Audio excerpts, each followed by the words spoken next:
Há muito tempo estamos sonhando com a vida em Marte. Não se trata apenas do cultivo de batatas lá no futuro, mas também de todas as batatas que poderiam ter estado lá no passado. Já houve vida em Marte? Recentemente, cientistas encontraram algo que pode ser uma evidência disso. Vamos descobrir o que aconteceu. Marte é o quarto planeta a partir do Sol. Um ser humano ainda não pôs os pés em Marte, mas robôs já colocaram suas rodas. As primeiras espaçonaves que visitaram o planeta vermelho foram as sondas de pouso Viking, da NASA. Elas voaram para lá em 1976 e nos enviaram muitos dados interessantes. Naquela época, não sabíamos nada sobre Marte. Para nós, ele parecia um deserto frio e sem vida. Mas, como somos tão parecidos, os cientistas começaram a se perguntar: será que sempre foi assim? Ou é possível que Marte já tenha sido próspero e cheio de vida?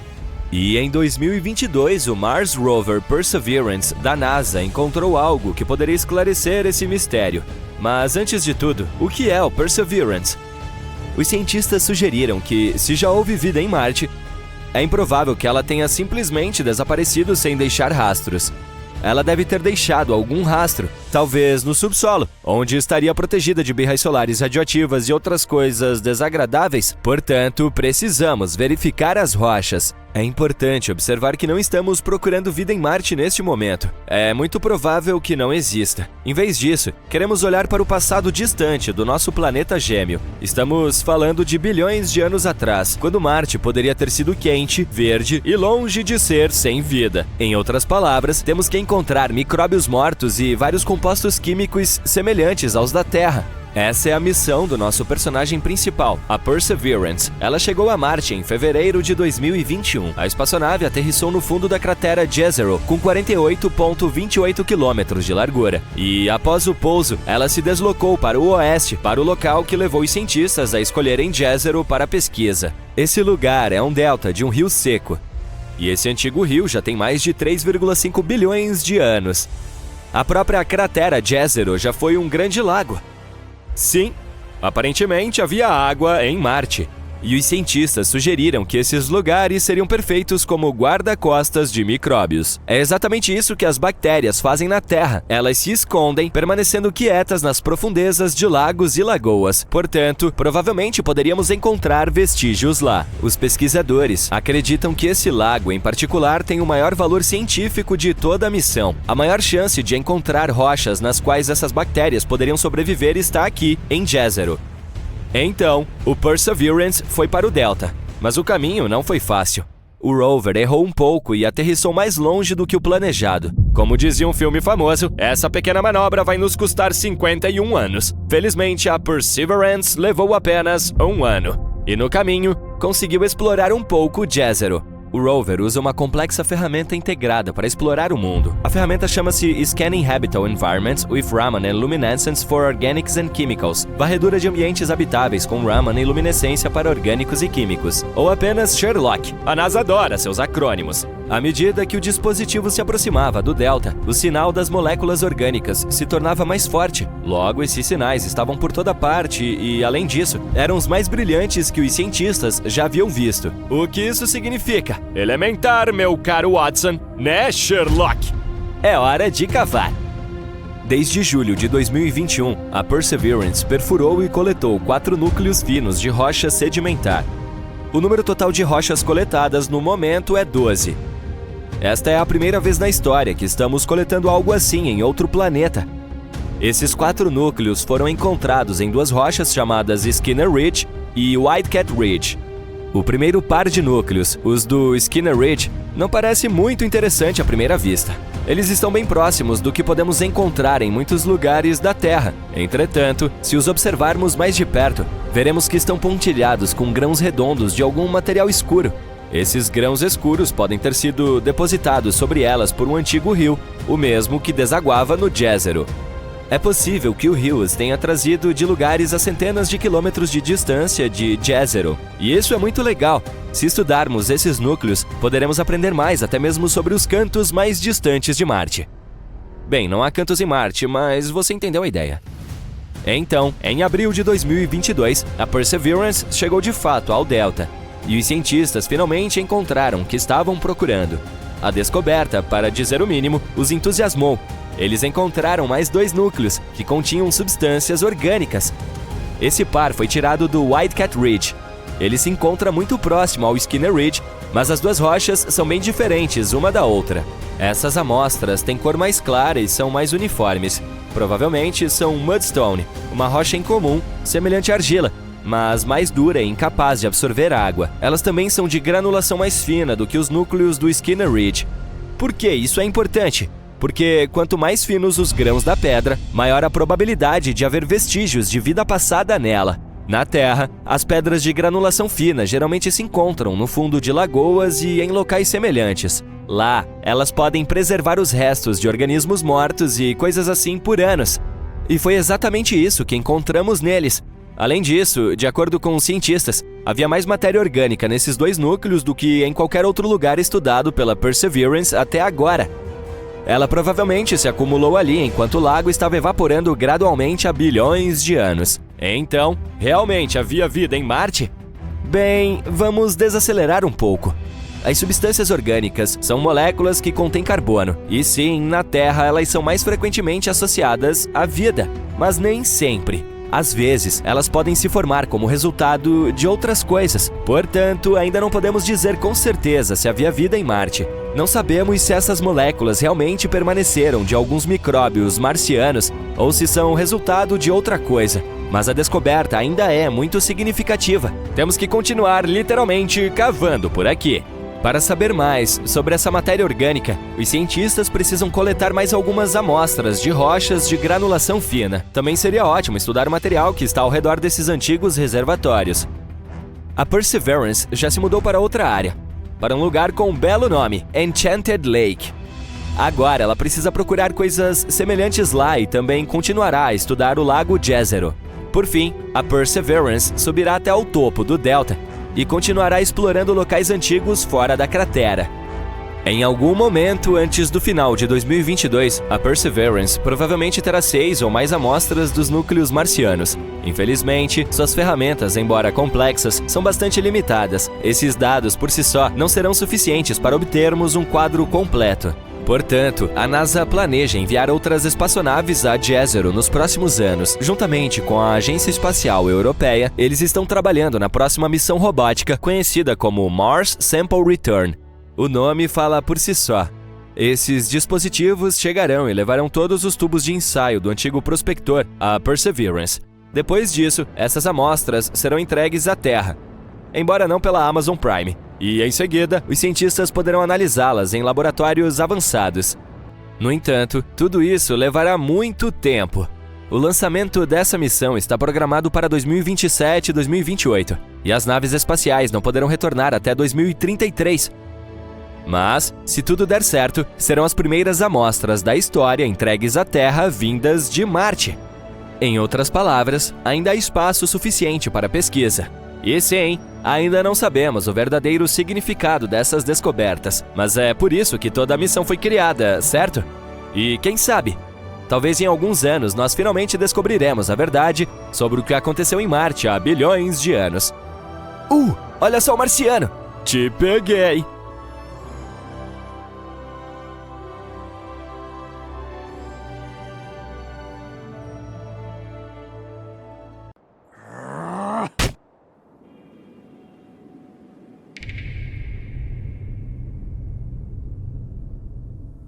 De quantas pessoas precisamos para criar uma nova civilização? E não na Terra, mas em Marte, e em condições limitadas. Se criarmos essa colônia e enviarmos as pessoas para lá, que problemas elas enfrentarão? Como poderão sobreviver tão longe de casa sem qualquer apoio? Um estudo científico recente lança luz sobre essas questões. Então vamos dar uma olhada. Ok, então você quer colonizar Marte. Bom, não é uma tarefa fácil. Marte é o 4º planeta mais distante do Sol e o 7º maior do Sistema Solar. Esse solitário vermelho é muito parecido com nossa Terra. Além disso, antes de se tornar um deserto sem limites, ele poderia até mesmo ter se parecido com a Terra agora. Milhões de anos atrás, havia água, oceanos, plantas e, quem sabe, talvez até vida. Não é de admirar que a colonização desse planeta seja um assunto antigo pra gente. O SpaceX afirma que sua proposta de nave espacial interplanetária poderia desembarcar 100 pessoas a Marte. O proprietário da empresa, o bilionário Elon Musk, falou sobre a criação de uma frota que poderia fornecer um fluxo constante de recursos a Marte. Mas quão realistas são todas essas fantasias? Na verdade, não muito. Antes de enviar pessoas a Marte, precisamos resolver uma série de questões. Por exemplo, exposição à radiação, solo tóxico, baixa gravidade, baixas temperaturas e toda sorte de outras coisas desagradáveis. E é apenas o começo.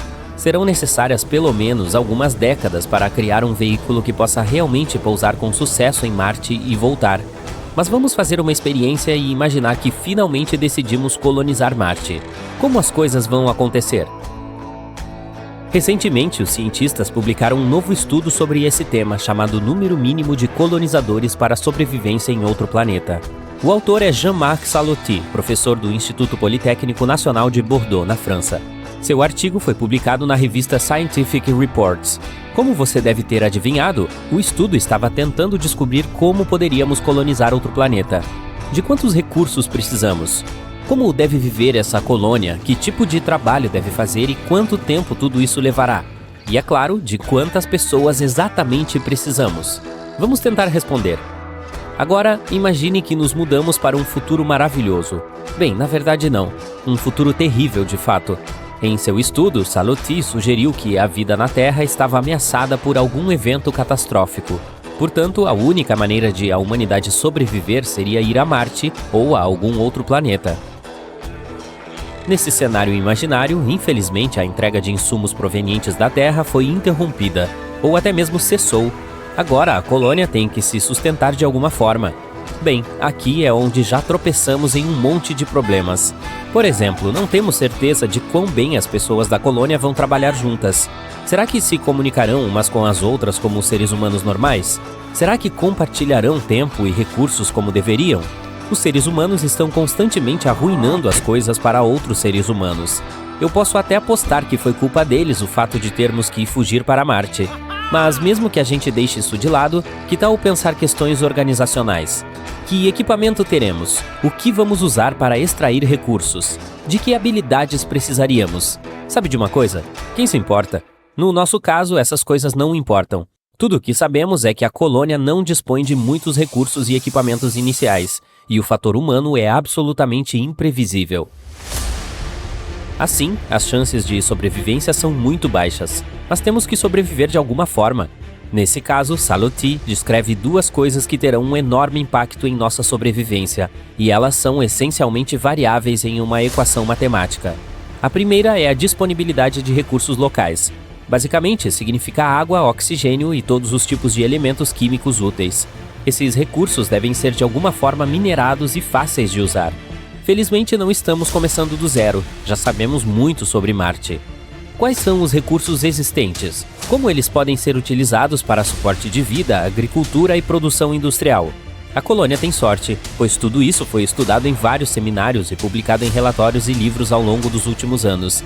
Graças a esse cenário, sabemos o que estará disponível para a nossa colônia.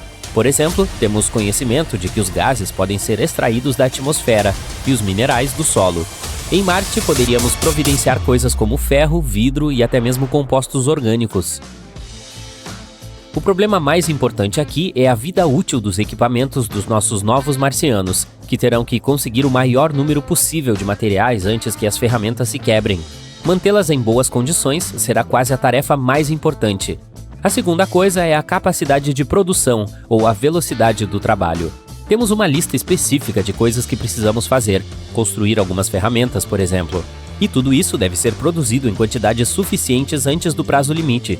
Salotti diz que a coisa mais importante será o chamado fator de compartilhamento. Imagine uma pessoa tentando sobreviver em Marte. Ela teria que fazer todas as tarefas por conta própria. Precisaria encontrar ou construir seu próprio sistema de abastecimento de água potável, de oxigênio e de geração de eletricidade. Já vimos no filme O Marciano como isso aconteceu. A tarefa não foi nada fácil. Sempre não há tempo suficiente, e tudo isso é demais para uma só pessoa lidar, a menos que você seja Matthew Damon, é claro. Portanto, surpreendentemente, precisamos de uma colônia bastante grande. Isso distribui de forma significativa o fardo. Cada pessoa gasta menos esforço, se cansa menos e, como resultado, a eficiência e a velocidade do trabalho aumentam. É aqui que entra em jogo o fator partilha. Agora só precisamos calcular esse número. Se quisermos, por exemplo, construir algo, de quantas pessoas precisamos para fazer isso de forma rápida e eficiente? Como podemos otimizar o trabalho o máximo possível? Bem, depende das necessidades dessas pessoas, dos recursos disponíveis, de coisas aleatórias como o clima e assim por diante. Mas em geral, esse número pode ser estimado e calculado usando algumas funções matemáticas. Salotti conta com detalhes essas funções em seu artigo. Você mesmo pode lê-lo se estiver interessado, mas em geral ele descreve 5 áreas que precisam ser levadas em consideração ao calcular esse número. Essas áreas são: gestão de ecossistemas, produção de energia, indústria, prédios e fator humano. O fator humano inclui coisas como criação e educação de crianças, esportes, jogos, música e assim por diante. No final, tudo se resume a 2 coisas: quanto tempo temos e quão bem as pessoas da colônia trabalharão umas com as outras. Então, qual foi o resultado de todos esses cálculos? No final, Salotti descobriu que precisaríamos de pelo menos 110 pessoas para sobreviver com sucesso em Marte. Esse é o número mínimo necessário para criar uma civilização autossuficiente. E será melhor se não levarmos muitas pessoas. Quanto mais pessoas levarmos para a nave espacial, mais difícil será prever os resultados. Afinal, como já dissemos, os humanos estão sempre arruinando as coisas para outros seres humanos. Portanto, é melhor ficar com cerca de 110 pessoas. Claro que é uma estimativa aproximada, e existe um monte de suposições e incertezas diferentes. Mas mesmo esse número já é muito útil. Agora, os cientistas sabem o número mínimo razoável de pessoas para a colonização de outro planeta. A colonização de outros planetas é uma questão muito complexa e levará muito tempo para resolvê-la. É muito improvável que voemos para Marte em um futuro próximo. Essa tarefa pode levar várias décadas, ou mesmo um século. Portanto, a melhor solução seria tentar o nosso melhor para salvar nossa Terra, até que possamos começar a conquistar outros planetas. Imagine um mundo onde a paisagem vermelha e estéril de Marte é transformada em um jardim exuberante e verdejante. Um mundo onde a água flui livremente, esculpindo cânions e criando lagos e oceanos. Será que podemos alcançar um mundo assim, despejando a água da Terra na superfície de Marte? E não se apresse em dizer não. Vamos explorar essa possibilidade. Digamos que pudéssemos transportar magicamente toda a água da Terra para Marte. Esse jogo de water pong de dimensão gigante seria uma loucura, tanto em termos de engenharia quanto de logística. E então, como poderíamos fazer isso? Em primeiro lugar, estamos falando de milhões e milhões de galões de água, o que não é pouca coisa. Precisaríamos de tanques realmente grandes para retirar toda essa água da Terra. Também teríamos que descobrir como lançar tudo isso no espaço, o que exigiria muita tecnologia de foguetes, além de muito combustível. Provavelmente, poderíamos criar uma frota inteira de espaçonaves projetadas especificamente para essa tarefa. Imagine só, uma frota de caminhões-tanques gigantes, repletos de toneladas de água cuidadosamente coletada, decolando da superfície da Terra e atravessando o espaço em velocidades inimagináveis. Não seria uma visão super legal? Agora, outra maneira, provavelmente a melhor, seria lançar um grande número de missões menores ao longo do tempo, cada uma carregando uma quantidade menor de água, até que uma quantidade suficiente tenha sido transportada para Marte. Então, digamos que conseguimos fazer tudo isso. O que acontece depois? Após chegarmos a Marte, precisaremos distribuir essa água por todo o planeta. Poderíamos usar uma rede de tubulações subterrâneas ou alguns drones especiais para transportar a água para diferentes locais. Essas são apenas algumas coisas básicas e, como você pode ver, já precisamos de muito planejamento e recursos. Além disso, uma operação maluca como essa exigiria um grande esforço coordenado de cientistas, engenheiros e agências espaciais de todo o mundo. E não vamos nos esquecer dos custos. Não é de se admirar que os cientistas não considerem esse plano realmente viável. Mas a escala dessa operação não é o único problema. Hipoteticamente, digamos que resolvemos todas essas questões e despejamos a água da Terra em Marte. E agora? Bem, acredite ou não, seria quase totalmente inútil. Nosso principal desafio seria a atmosfera e o clima atual de Marte. Marte é um deserto seco, com uma atmosfera que tem apenas cerca de 1% da espessura da Terra. Isso significa que qualquer água derramada na superfície evaporaria rapidamente. Seria muito difícil criar um ambiente estável quando todo o lago pode sumir em questão de segundos. E se a água não evaporar, pelo contrário, ela se transformará em gelo. A temperatura da superfície de Marte é bem abaixo do ponto de congelamento. A atmosfera rarefeita só piora as coisas. Outro desafio é que Marte tem um campo magnético muito fraco, o que significa que ele tem pouca proteção contra o vento solar. O vento solar é uma corrente de partículas carregadas que flui constantemente a partir do Sol. Esses ventos são muito perigosos. Eles podem remover toda a água que seja colocada na superfície marciana. Além disso, a radiação solar em Marte é muito mais forte do que na Terra. Isso tornaria ainda mais difícil manter qualquer água líquida lá. E por fim, não se esqueça de que também precisamos purificar essa água para remover todas as bactérias antes de bebê-la. Mas não vamos desistir. Se nos mantivermos super otimistas, ainda podemos tentar resolver esses problemas. Basicamente, precisamos encontrar uma maneira de manter a água líquida em um local por um longo período e garantir que ela não congele ou evapore. E então, como podemos fazer isso? Há algumas maneiras. Número 1. Isolamento. Poderíamos envolver todos os recipientes de água em materiais isolantes, como espuma, por exemplo, ou usar materiais refletivos que possam ajudar a evitar o congelamento da água. Número 2. Aquecimento. Podemos usar vários aquecedores e dispositivos para manter a temperatura acima de zero, até mesmo cobertores térmicos. No entanto, isso exigiria muita energia e seria uma tarefa difícil. Número 3. Reservatórios subterrâneos. Poderíamos cavar um grande buraco e cobri-lo com um material transparente para permitir a passagem da luz solar. Isso ajudaria a manter a água quente e isolada. Número 4. Salinidade. Adicionar uma pequena quantidade de sal ou outros minerais dissolvidos à água pode reduzir seu ponto de congelamento. No entanto, precisaremos de muito mais sal para coisas como lagos, e esse método não é o mais eficiente. E por fim, o número 5. Construir uma estufa. Podemos construir uma estufa ou alguma outra estrutura que possa reter o calor e criar um ambiente mais parecido com a Terra. Essa opção é provavelmente a melhor, afinal de contas, uma estufa também nos ajudaria a cultivar várias plantas ou outros organismos. Eba! Vida! Muito bem, beleza. Digamos que descobrimos uma maneira de armazenar água em Marte e mantê-la lá em um estado líquido e morno. E agora? Que impacto isso teria em Marte? Na verdade, isso seria ótimo. Despejar toda essa água em Marte poderia mudar drasticamente o clima desse deserto frio e vermelho. Em primeiro lugar, poderíamos criar o chamado efeito estufa, que é quando os gases na atmosfera de um planeta retêm o calor, fazendo com que a temperatura do planeta aumente. E sim, isso é muito ruim para a Terra, mas para Marte, cujas temperaturas oscilam entre 21 e menos 129 graus Celsius, seria fantástico. Isso pode fazer com que a atmosfera fique mais espessa e levar ao derretimento das calotas polares. Isso não seria incrível? Marte começaria a se transformar gradualmente de um deserto solitário em uma Terra 2.0. Isso também significa que a atmosfera do planeta mudará. Por exemplo, os padrões climáticos. Nuvens poderiam se formar em Marte e chuvas começariam a cair. E as chuvas, como sabemos, transferem água de uma região para outra. Isso significaria que elas poderiam regar as plantas se elas aparecessem em Marte. Mas tudo isso é pura especulação. Não podemos ter certeza absoluta do tipo de impacto que o derramamento de água na superfície marciana teria sobre o clima do planeta. Talvez, para criar esse efeito estufa, precisássemos de muito mais água do que a que podemos transportar. Mas se, apesar de todos esses desafios, tivéssemos sido bem-sucedidos em nossa missão e tornado Marte muito mais quente e úmido, será que a vida poderia ter finalmente nascido lá? Infelizmente, isso ainda seria muito improvável. Sim, a água é muito importante para a criação da vida, mas não é só disso que precisamos. A composição do solo marciano não é muito favorável à vida.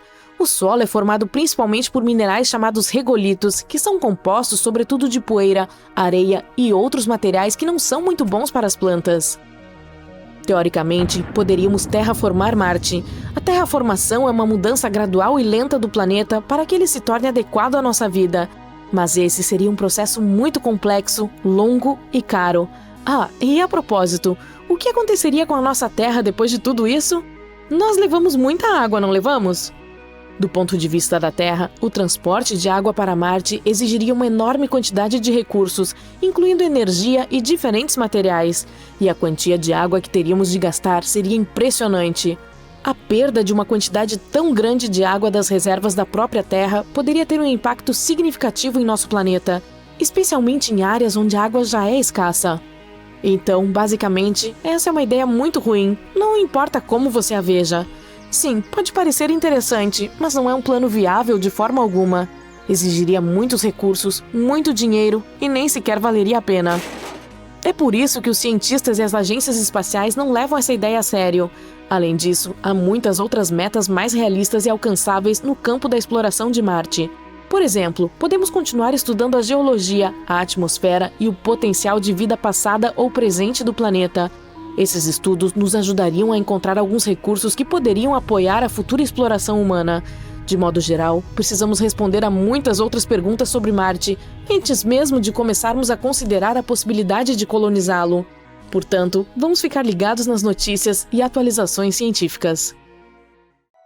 Imagine que você está a bordo de uma expedição única ao Ártico que parte para a costa leste do Cabo Bathurst, nos territórios do noroeste do Canadá. Dizem que o local para onde você está indo não tem igual no planeta Terra. O destino final é um local inacreditável, conhecido como Smoking Hills. Essas rochas listradas vermelhas queimam continuamente há séculos. Tem minerais lá que só são encontrados fora do nosso planeta, em Marte. Alguns cientistas até acreditam que este pode ser um local de estudo importante para descobrir sobre a vida no planeta vermelho. A bordo do pequeno cruzeiro, você vai para o convés e vê uma cena incomum no horizonte. Nuvens de fumaça se formando perto de uma colina à beira-mar. É como se um grupo de centenas de pessoas fizesse fogueiras ao mesmo tempo. Mas essa fumaça não é feita pelo homem, diz o guia. Naturalmente, a maioria das pessoas acredita que seja então um vulcão. Alguns no convés até supuseram que uma erupção pudesse acontecer logo. O guia ri, explicando que esse está longe de ser o caso. Vulcões geralmente são encontrados na borda das placas tectônicas. É uma ruptura na crosta da Terra que permite que lava quente e gases escapem para a superfície. Em Smoking Hills, a história é diferente. A fumaça constante é causada por um fenômeno natural, mas você aprenderá tudo sobre isso nos próximos dias. Por mais estranho que possa parecer, essas pedras não começaram a queimar ontem. De acordo com especialistas, o terreno Smoking Hills vem liberando nuvens de fumaça há pelo menos algumas centenas de anos, sem parar. Você ouviu direito, mas os especialistas ainda não têm certeza sobre o tempo que estão queimando. Pode ser milhares de anos. Agora, antes de sair do navio, algumas instruções. O líder da expedição explica que você vai entrar em um local de alto risco. Por isso, trocamos suas botas e roupas de caminhada por um terno especial e máscara de gás antes de pisar no local. As nuvens de fumaça que você está observando agora a uma distância segura são compostas de ácido sulfúrico.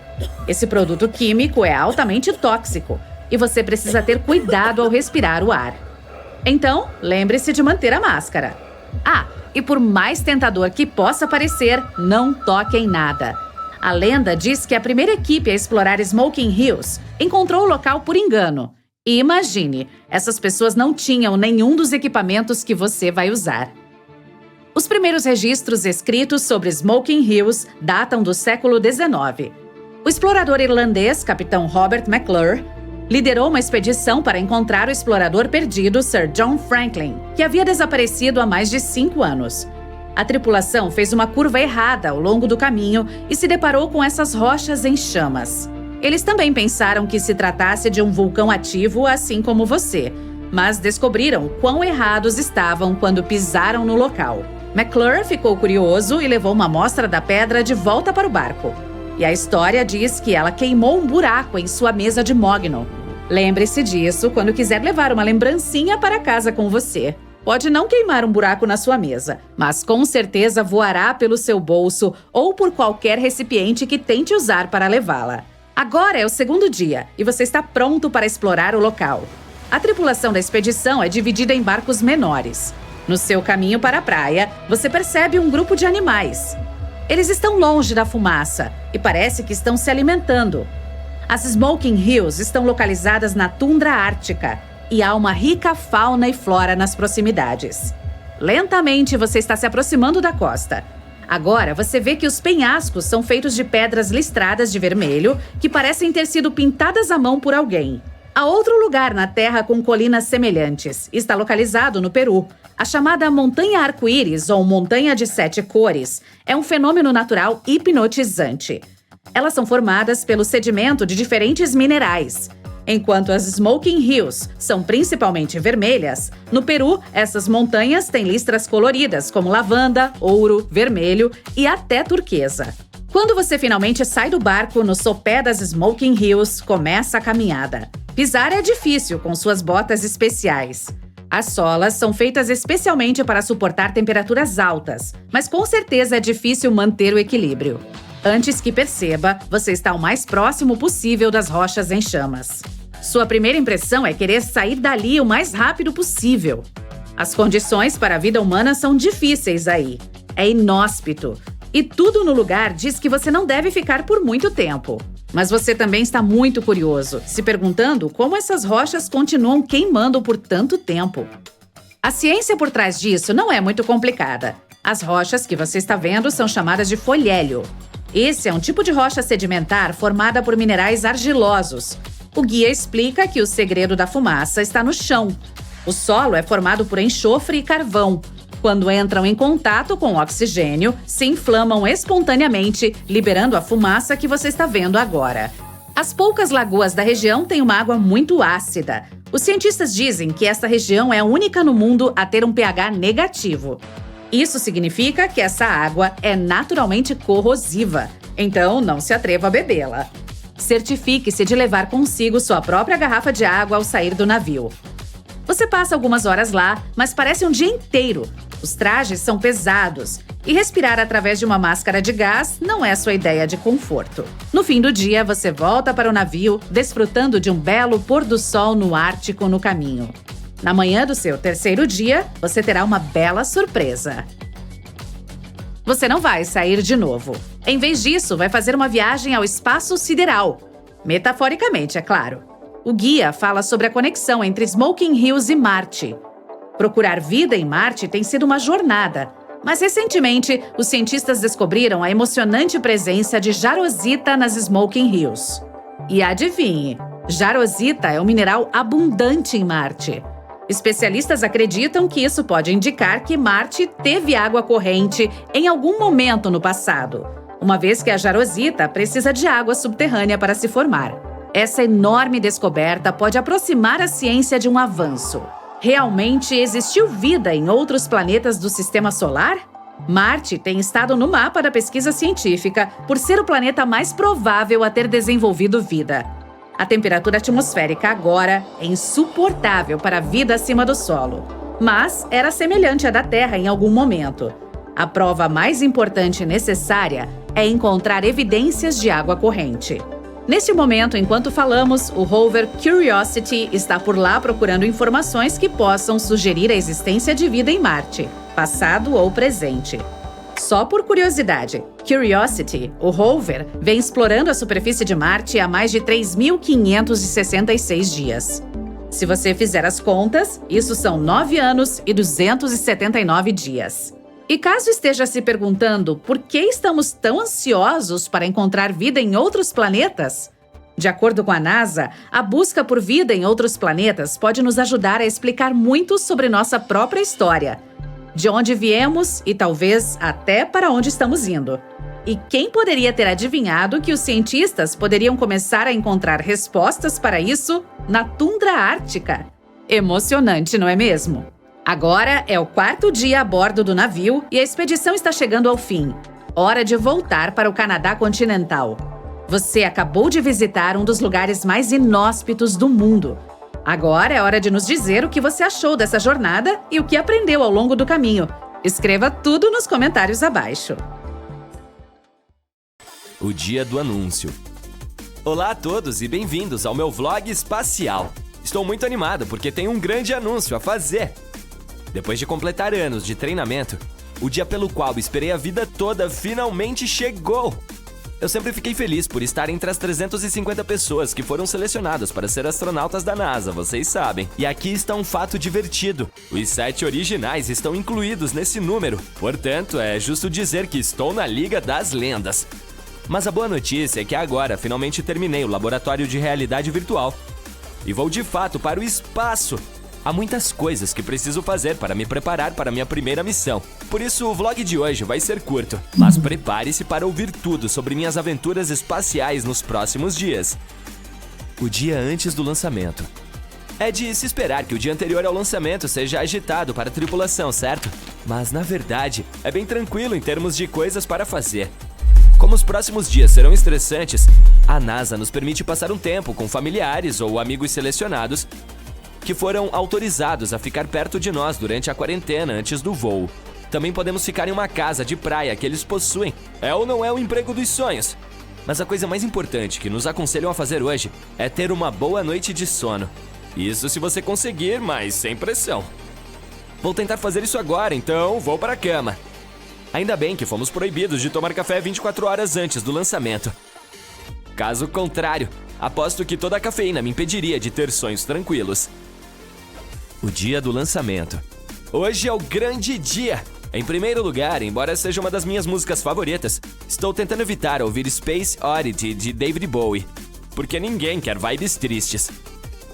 Em segundo lugar, o café ainda não é permitido no café da manhã do lançamento devido às suas propriedades diuréticas. Ter que usar o banheiro o tempo todo pode ser um pouco problemático quando se vai para o espaço na cabine de comando, sabe como é? Isso pode ser um pouco chocante para você, mas além de tudo isso, os astronautas têm um tempo de inatividade significativo durante um dia de lançamento.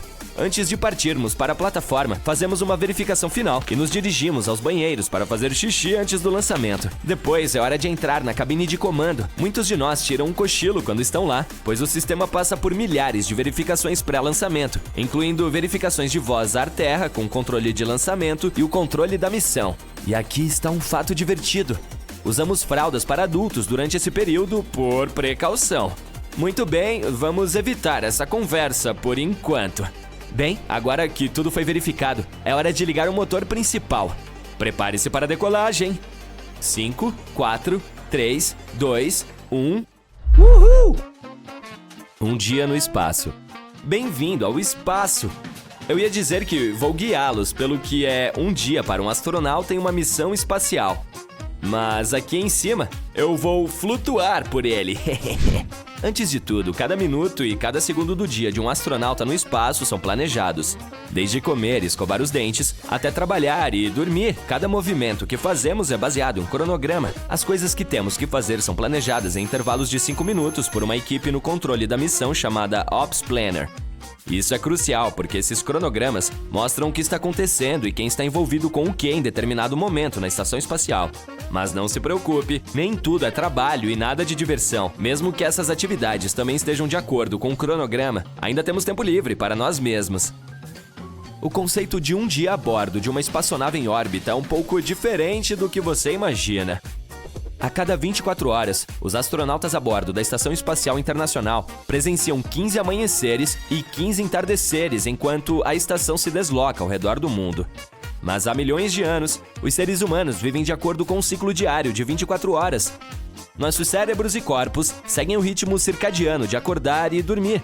É por isso que os astronautas trabalham e dormem em horários semelhantes que correspondem a esses ciclos e ritmos, pois qualquer coisa diferente disso nos levaria a viver em um estado de jet lag permanente. Portanto, um dia inteiro para nós é assim. O dia de trabalho vai aproximadamente das 6 às 21h30, horário de Greenwich, e inclui 3 refeições e 2 horas e meia de exercícios. A rotina da manhã. Nossa programação da manhã no espaço é semelhante à programação da manhã na Terra. Somos acordados por um alarme e começamos nossa rotina de higiene com o material fornecido pela NASA. Isso inclui shampoos sem enxágue que requerem muito pouca água, pois não há chuveiros de verdade no espaço. O engraçado é que a água que usamos flutua durante esse processo. Cada um de nós tem permissão para levar os produtos de sua escolha nesses kits, inclusive cosméticos e pasta de dente. Há lâminas para fazer a barba ou barbeadores, ou tesouras para cortar o cabelo de nós mesmos ou dos outros se necessário. Só precisamos nos certificar de aspirar o cabelo para que ele não voe para o nosso rosto quando estivermos trabalhando. A alimentação. Não pulamos o café da manhã. É a primeira das 3 refeições que fazemos, incluindo almoço e jantar. Quando se trata da quantidade que comemos, isso realmente depende das necessidades calóricas de cada pessoa. Uma coisa boa é que não precisamos cozinhar nem lavar a louça, pois as refeições já são preparadas na Terra e vêm em embalagens descartáveis. Você deve saber que a comida espacial melhorou muito em termos de sabor e variedade desde as missões Apollo, nas quais os astronautas comiam apenas alimentos liofilizados durante dias. O trabalho espacial. Depois que terminamos de comer, é hora de começar a trabalhar. Cada um de nós se acomoda para as tarefas designadas para o dia. Essas tarefas vão desde a supervisão de experimentos até a manutenção de rotina dos equipamentos da estação. Nosso trabalho também inclui a verificação de projetos que são controlados a partir do solo, bem como a participação em experimentos para descobrir como nossos corpos se adaptam à vida no espaço por longos períodos de tempo. Space Jam. Fazer exercícios é uma parte essencial de nosso dia. Na verdade, dedicamos tempo todos os dias ao condicionamento físico. Normalmente, na Terra, nossos corpos estão constantemente ativos, porque estão trabalhando contra a gravidade para se movimentar. Mas com a gravidade muito limitada no espaço, o movimento é mais fácil e não exige muito trabalho ou energia. Assim, os astronautas que passam um longo período no espaço e não continuam a treinar, perdem muitos músculos, o que os deixa fracos na volta à Terra. Por isso, é fundamental que nos mantenhamos fisicamente ativos para evitar a perda óssea e muscular. Isso também ajuda a aliviar o que chamamos de resfriados espaciais, causados pelo acúmulo de fluidos corporais na cabeça, devido ao fato de não serem puxados para baixo pela gravidade.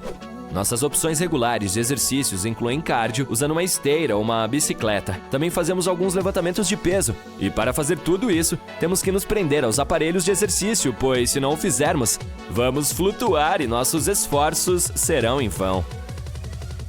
Tempo livre.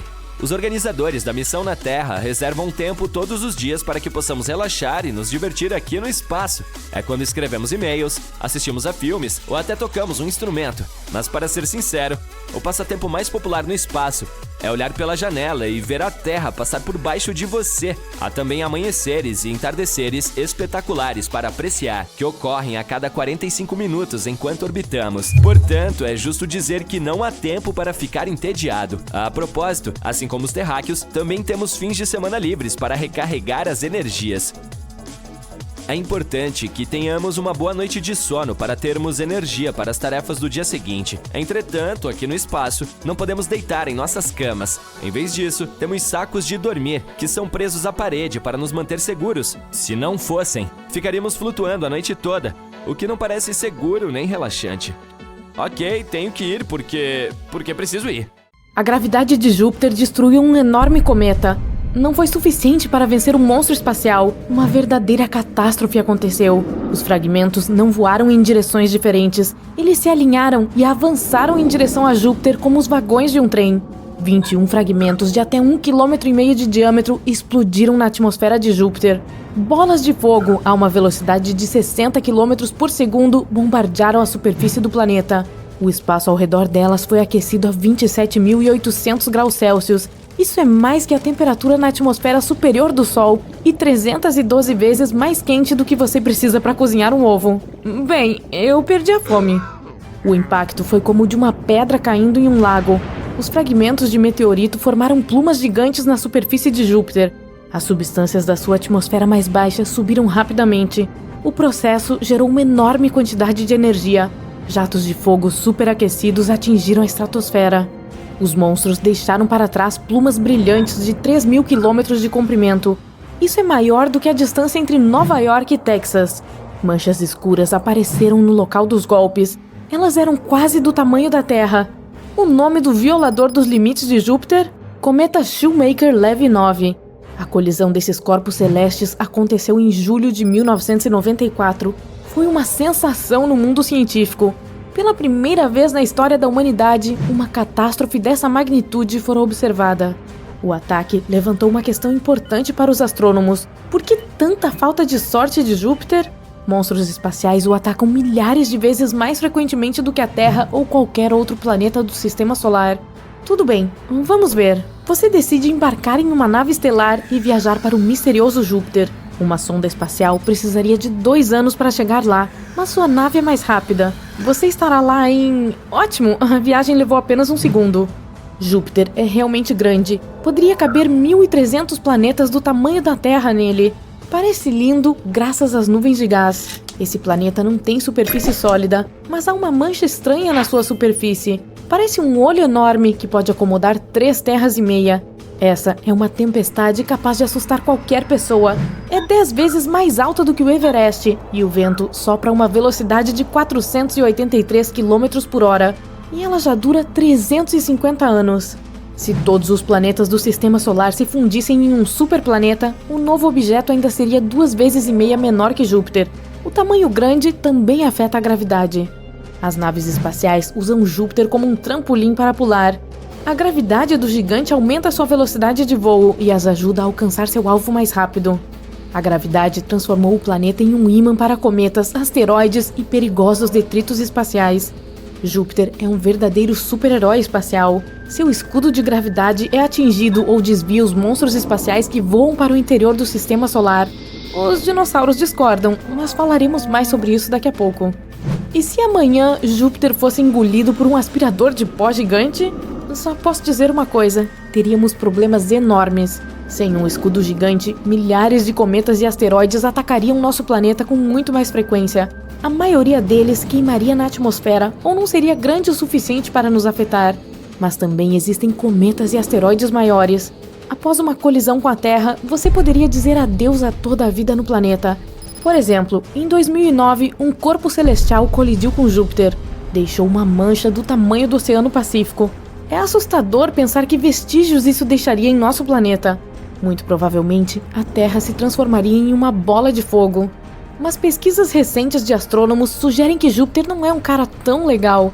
Pelo contrário, é um cara mau com um estilingue que atira cometas na Terra. Um físico usou simulações de computador. Ele descobriu que Júpiter tem a mesma probabilidade tanto de desviar quanto de enviar cometas em direção à Terra. O gigante atrai objetos potencialmente perigosos e apenas nos protege parcialmente. Já tentou destruir nosso planeta muitas vezes. 66 milhões de anos atrás, um corpo cósmico medindo 16 quilômetros colidiu com a Terra. A energia do impacto incendiou a superfície do planeta, causando um grande terremoto e tsunami. Uma chuva de fogo caiu do céu na Terra. Havia milhões de toneladas de detritos e poeira na atmosfera, impedindo os raios do Sol de atingir o planeta. Um inverno nuclear teve início. Esse desastre levou à extinção dos dinossauros. Os cientistas chamaram esse criminoso fator espacial de impacto de Chicxulub. Simulações de computador de cientistas da Universidade de Harvard mostraram de onde veio. Chicxulub não era um asteroide, mas um cometa. Isso significa que o núcleo de seu corpo não era de pedra e metal, mas de gelo, poeira e gás congelado. Parecia uma bola de neve suja voando pelo espaço. O meteorito não iria incendiar a Terra, mas Júpiter interveio no plano. Ele jogou cometas em nossa direção. Em 1770, o cometa Lexwell apareceu perto da Terra. Nosso planeta e este objeto estavam separados por apenas 2,2 milhões de quilômetros, quase nada em termos de espaço sideral. O cometa Lexwell chegou mais perto da Terra do que qualquer outro cometa na história da humanidade. O objeto poderia ter interrompido a vida terrestre. O cometa voou muito perto de Júpiter. O gigante o pegou e o mandou em nossa direção. Bem, essa não é uma jogada muito boa para um super-herói protetor do Sistema Solar. Após 3 anos, o cometa passou por nós. Ele voou 2 vezes ao redor do Sol e retornou a Júpiter como um bumerangue. Dessa vez, o gigante empurrou o cometa para fora do Sistema Solar. Mas não vamos culpar Júpiter. Os cientistas acreditam que sem esse gigante gasoso, a vida na Terra provavelmente nunca teria surgido. Júpiter enviou em direção à Terra meteoritos que carregavam moléculas orgânicas e água com eles. Eles foram os blocos de construção a partir dos quais a vida terrena começou. Ninguém sabe se os cometas viriam com uma carga valiosa sem Júpiter e sua perigosa gravidade. Se você voar da Terra para o centro do Sistema Solar, verá o Sol. 8 planetas estão voando ao redor dessa estrela. Existe um cinturão de mais de 1 milhão de asteroides entre Marte e Júpiter. Uma teoria diz que havia apenas o Sol no início da existência do Sistema Solar. Nuvens de pedra e poeira cercavam a estrela. Essas partículas se atraíram e formaram planetas ao longo de milhões de anos. Júpiter não queria novos vizinhos. Sua poderosa gravidade impedia que rochas e poeiras se unissem em planetas. Eles permaneceram asteroides e se reuniram em um cinturão dentro do Sistema Solar. Se hoje todos os asteroides se fundissem em um planeta, teríamos um corpo cósmico que pesaria apenas 4% da massa da Lua. Anteriormente, o cinturão era densamente povoado, mas a gravidade de Júpiter lançou 99% dos asteroides para outros lugares no espaço. Júpiter não é o único que desempenhou um papel no desenvolvimento da vida na Terra. Nosso assistente principal é a Lua. É o único satélite natural da Terra. Júpiter tem 79 satélites e a cada ano há mais e mais deles. Júpiter também é cercado por anéis, mas eles não são tão bonitos quanto os de Saturno e são praticamente invisíveis. Os anéis são compostos de pequenas partículas pretas. É a poeira que os meteoritos ejetam no espaço após colidirem com as luas de Júpiter. A Lua é responsável pelas marés do oceano. Ela regula a vida de abelhas, peixes, pássaros e anfíbios. Até você sente a influência da Lua todos os dias. Alterar o brilho do disco no céu noturno regula o nível de melatonina em seu cérebro. Esse hormônio é responsável pelos ritmos circadianos, que são importantes para um sono saudável. A Lua surgiu graças a outra catástrofe, assim como muitas outras coisas no espaço. Há milhões de anos, a Terra parecia uma bola de lava quente. Não havia água nem ar. Estava envolta apenas em dióxido de carbono e nitrogênio. Foi então que outro planeta do tamanho atual de Marte colidiu com a Terra. Os cientistas o chamaram de Theia. A uma velocidade de 14 mil km por hora, ele colidiu com a Terra. O impacto de uma força incrível jogou milhões de toneladas de material no espaço. Os destroços formaram uma bola que ficou conhecida como Lua. Os cientistas quase resolveram o mistério da Lua, mas eles não sabem se há um núcleo sólido no meio de Júpiter ou se há uma sopa densa e quente pendurada no espaço. Júpiter possui o maior oceano do Sistema Solar. É feito de hidrogênio líquido, não de água. Se Júpiter tivesse 80 vezes mais massa, se transformaria em uma estrela brilhante. Júpiter é um lugar único que nunca será o lar de humanos.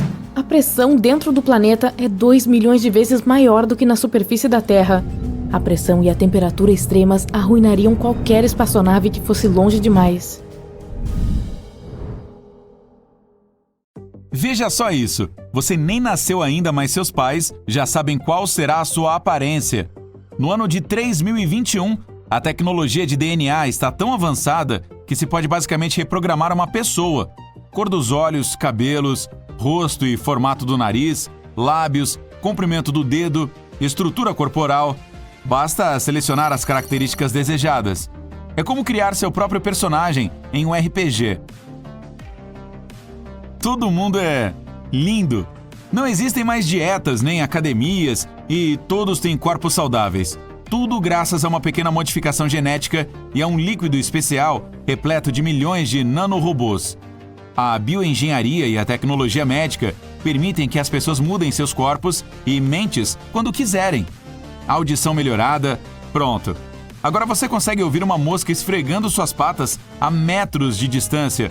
Algo que iria preferir não ouvir.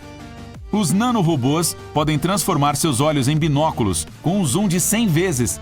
Do seu apartamento no 160º andar, você consegue ler o rótulo de uma embalagem jogada na rua. É, amigo, é preciso arranjar alguma coisa para fazer. Quer cair da janela e chegar lá embaixo sem um arranhão sequer?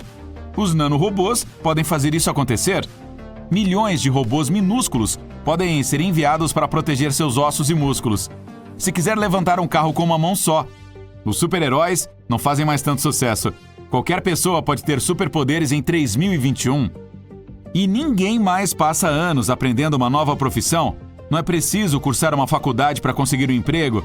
É só baixar todas as habilidades e conhecimento de que você precisa. Os nanorobôs médicos conseguem entrar no seu cérebro e melhorar seu humor. Você pode ficar alegre, furioso, divertido, triste, tudo em questão de segundos. O cérebro físico não é mais um mistério, nem a mente subconsciente.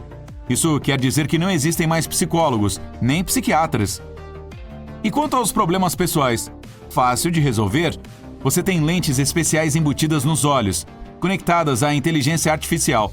e pode ver uma análise da sua mente, enquanto a inteligência artificial irá até sugerir uma estratégia para melhorá-la. Seu corpo está com déficit de vitamina C? Você receberá uma notificação. Precisa de mais proteína? Notificação. Você recebe. Simples assim. E veja que incrível! Os nanorobôs abrem acesso às suas memórias. Você as assiste como filmes, seja qual for o período da sua vida, a hora que quiser. Pode ver momentos felizes com riqueza de detalhes ou deletar permanentemente qualquer coisa que deseje não ver mais. A engenharia genética torna possível criar não só humanos modificados, mas também animais. Os cientistas trazem de volta peixes, aves e mamíferos extintos. Você pode até criar seu próprio pet do zero. Cachorro, gato, elefante pequeno, dinossauro, basta escolher. E se não gostar de limpar sujeiras, escolha um robô de estimação que parece e age como um animal de verdade, só que sem... aquelas coisas nojentas. Em 3021, seu corpo consegue viver até 200 anos. Mas e a sua mente? Para sempre. Você pode carregar os dados do seu cérebro na nuvem. Seu jeito de pensar, hábitos, atitude, caráter, lembranças... Sua personalidade inteira pode ser codificada e armazenada. Você pode até codificar sua mente agora e instalá-la em um corpo novo, modificado, após celebrar o aniversário de 189 anos. E esse novo corpo não precisa de comida nem de água, só de energia. No futuro, ninguém vai sentir fome. As pessoas viajam pela galáxia em grande estilo. Você pode carregar sua consciência em um computador e acoplá-lo a outro corpo biomecânico que enviou para outro planeta. Se tiver dinheiro suficiente, pode até comprar vários corpos e enviá-los para diferentes partes da galáxia. Aí, no seu dia de folga, consegue teleportar sua mente para outro planeta, só para ter um pouquinho de paz e tranquilidade. Se quiser descarregar sua consciência e baixá-la de novo daqui a algumas centenas de anos, você precisa fazer uma escolha.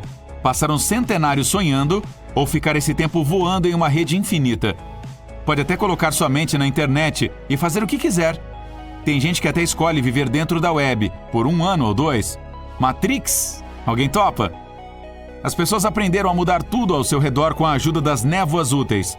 Imagine um robô do tamanho de uma célula humana.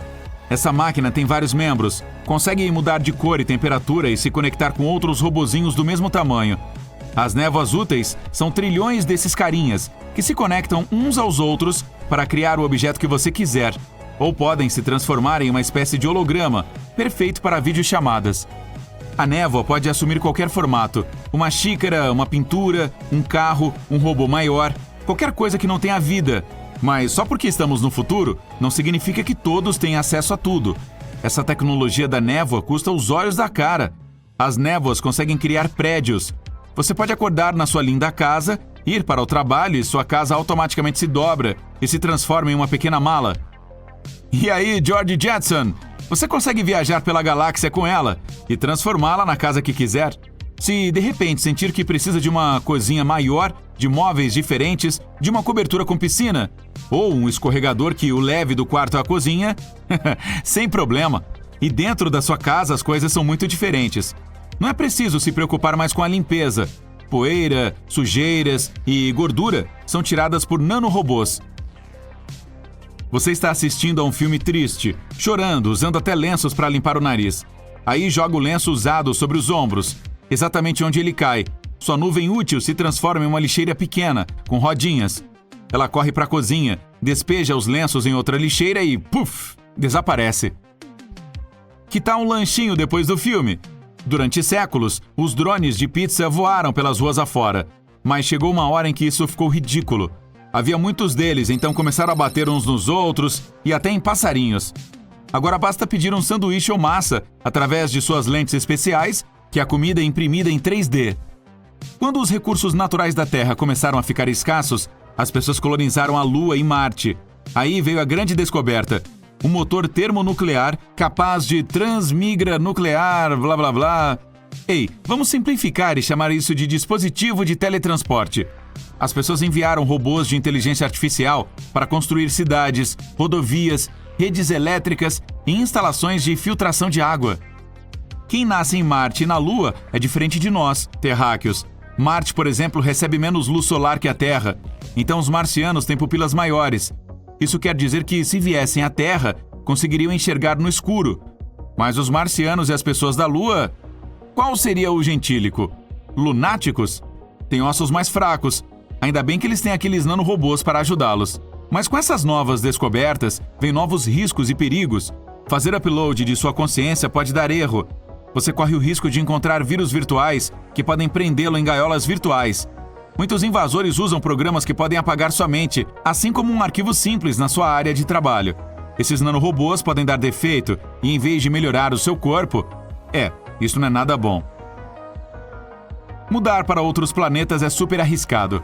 Às vezes temos que abandonar cidades em Marte porque ocorre uma longa tempestade de poeira de repente e que pode durar 300 anos. Uma viagem espacial, sinto muito em informar, nunca deixou de ser perigosa. Mesmo em 3021, há inúmeras forças do universo que os cientistas ainda não entendem. Digamos que você comprou um corpo robótico modificado e o enviou para uma linda e nova cidade marciana. Você está na Terra e faz upload da sua consciência para um computador e o envia junto com um novo corpo. O clima está perfeito e os pores do Sol são épicos. De repente, um asteroide enorme atinge sua casa. São coisas que acontecem em 3021. O jeito que vivemos agora parece exótico para as pessoas do futuro. Respirar e viver em um corpo natural, comer alimentos naturais, tomar banho com água de verdade, aprender coisas novas lendo, coisas assim os enlouquecem. Em certo ponto, os humanos aprenderam a viajar pelo tempo, mas imediatamente baniram tal tecnologia. A humanidade está vivendo em uma utopia, exceto por aqueles asteroides ocasionais que destroem os corpos robóticos que você passa o ano economizando para comprar, e qualquer mudança no passado poderia significar o fim disso. Em vez de viajar para o passado ou para o futuro, as pessoas criam simulações virtuais de suas épocas preferidas. Quais simulações mais populares? Voltar no tempo e passar um dia como uma pessoa normal do ano 2021? Os poderosos computadores de Quantum analisam seus genes, calculam como seria sua aparência e recriam exatamente você. A vida era tão simples 1000 anos atrás. Eu estou voltando para 1977, para a época da disco, dos Bee Gees, das bolas de espelho, da era dourada da música, para alguns de nós.